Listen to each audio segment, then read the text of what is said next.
As I started an astronomy blog in late 2016, I kept coming across posts about one particular man, a man whom I had known as an astronomer. I knew that he was an extremely influential astronomer.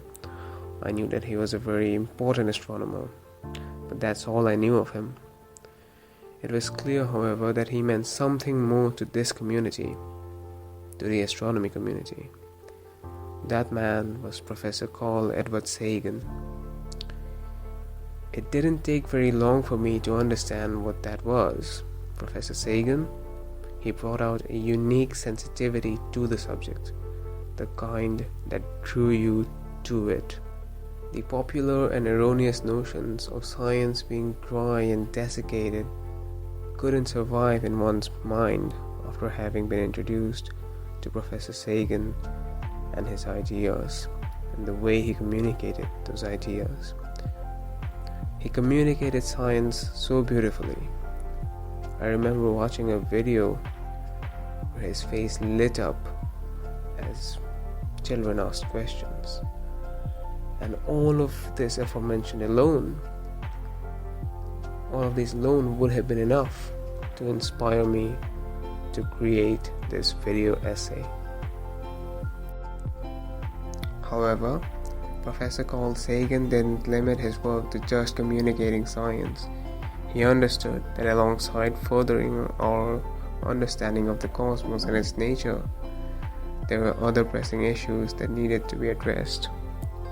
For example, his advocacy of love for one's fellow human being, as he wrote so beautifully in what is now known as the Pale Blue Dot speech. His vocal opposition to a nuclear war between the United States of America and the USSR. His honest and very vocal opinion about the plaque that was carried on the Apollo 11, signed by the incumbent POTUS, Richard Nixon. His views on the equality of women. His views on the way which human beings treated other non-human animals, and so many more aspects of him. Carl Sagan truly was a man well ahead of his time. Carl Sagan once famously asked, initially he laid the premise that we do know who speaks for the various nations of the world. But then he went on to ask, who speaks for the planet? Who speaks for the earth? And I mean this with all my sincerity, that had he been alive today, he would have been my prime candidate. However, Carl Sagan is not alive today. He passed away over 23 years ago. I am 20 years old. In other words, there never was a point in time when we were both alive. Despite that, he influenced me in ways very few people have.